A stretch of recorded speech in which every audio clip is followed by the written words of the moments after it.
But without Chinese President Xi's trip to Moscow on Monday, it's being viewed by many as a show of support for Vladimir Putin, even as the International Criminal Court ordered his arrest for war crimes. This, as Ukrainian President Zelensky's chief of staff says that 3 top U.S. security officials held a video call to discuss sending more aid, finally, to Ukraine to help Kyiv defeat Moscow. But, some in the Republican Party, well, they have been divided on this issue.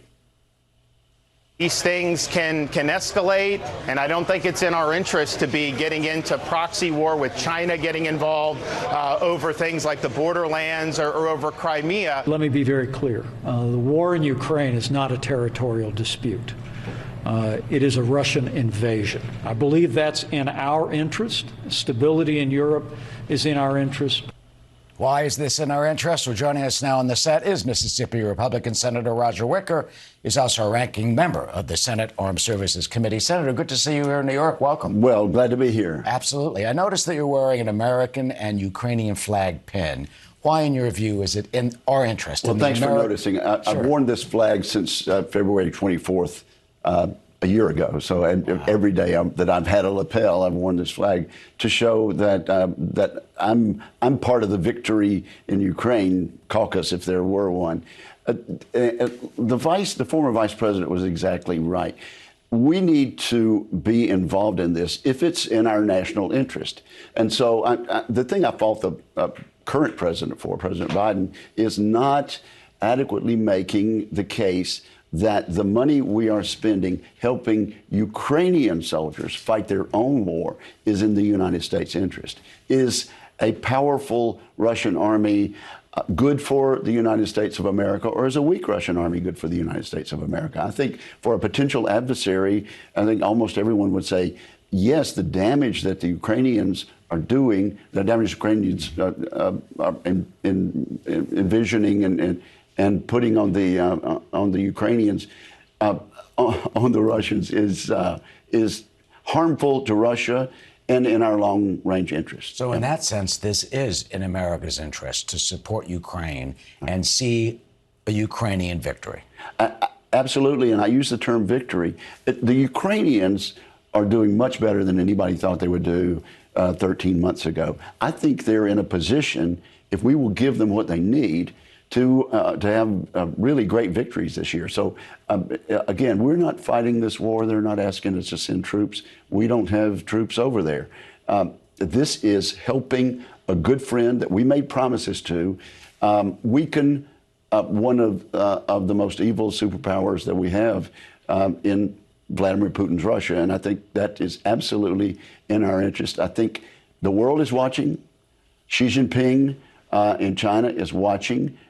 Just as they did the debacle we had in Afghanistan. So I think the amount of money that we are spending is money well spent, and is a fraction of what we would have to spend if Xi Jinping thought we were weak enough to challenge our interest in the Indo-Pacific. And we see this visit coming up with on Monday with the Chinese president to Putin. Right. Well, let me just say, this is one of the worst perpetrators of genocide that we've seen in this 21st century, and what Xi Jinping has done to the Uyghurs in his country and to others. And so, yes, he's going to buddy up and show solidarity to someone who has now been indicted by the International Criminal Court for war crimes. So, yes, these are our two fundamental pacing adversaries. And the way we've always stayed out of conflict in the past is preparedness. George Washington called it preparedness. Teddy Roosevelt called it the big stick. And Ronald Reagan called it peace through strength. So to me, if we stand firm helping the Ukrainians in Ukraine today, we're less likely to have to face China in the future. And do you think the Biden stick has been big enough to use that phrase? Let me read you the New York Post editorial today.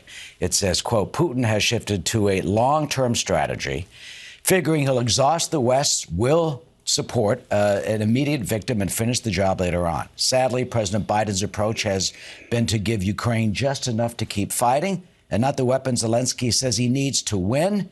Helping Ukraine against Russia helps us against the larger threat of China do you think the president has actually been too timid? And we should do well more? said by the New York Post, absolutely. And this echoes, I think, a lot of the mainstream Republican opinions that we have. Of course, there are differences there, but absolutely. And I can tell you, Democrats in the Senate and House are frustrated.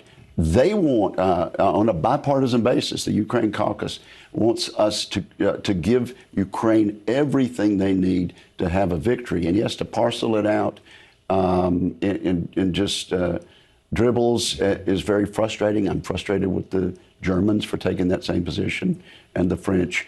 But also the president needs to, and needed to a year ago, step forward and make the case that what we're doing is we are doing this in the interest of the American taxpayers and in the interest of the future of staying out of war in the next generations. And speaking of American taxpayers, you just, something closer to home, you just came back from a visit to the southern border.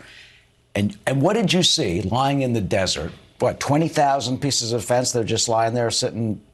Absolutely. Not being used? These are pieces of the wall or the fence, whatever you call it, that the taxpayers have already paid for. The money has been expended. They are there. State governments want the permission to use that and put them up themselves. Instead, we are actually paying defense dollars to private landowners to store these portions of the wall rather than put them up and protect the border. Listen, I can only assume, Eric, that the position of this administration and the vast majority of Democratic Party is that we want an open border. That's the only conclusion I could have. We're losing 300 young Americans per day to fentanyl, which is coming from communist China across the sea over that border. And the total signal from the administration is to do absolutely nothing. The folks on the border patrol people, the people that work for ICE, a cross-section of Americans, including Hispanic Americans, they say, let us enforce the laws that are already on the books. And we may need to adjust a few things later on legislatively, but the laws are already there. Let us get back to the enforcement that the previous administration was doing. You know, the administration has taken some steps, they say, to increase the restrictions and the policing of the border.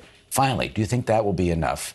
What do you hope will happen? Do you think there'll be some legislation in Congress to try to get a handle on this? Well, again, we may need to tinker with the laws, but the laws are in place. They worked well under the Trump administration. They can work well again. And my authority there is the men and women on the Border Patrol who I visited, who I saw, who took me to the wall at night, who showed me people they were catching at night. Who you took saw me that? to yes, Yourself? absolutely. We visited the wall at night. Prisoners, actually victims, really, of the cartels.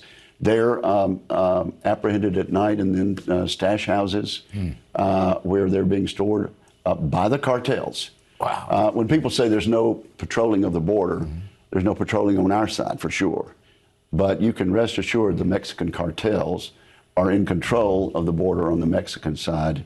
And if we would just get back to the policies that worked during the previous 2 or 3 administrations, we could change this. But as of now, we're losing a plane load of young Americans a day to fatal fentanyl overdoses. And it's a direct result of this open border policy. That is such a tragedy that is ongoing. Thank you. Thank you. For going down there. And Senator, thank you for coming in to Fox Appreciate News. it. And welcome to New York. Thank you. Of course. Thank you.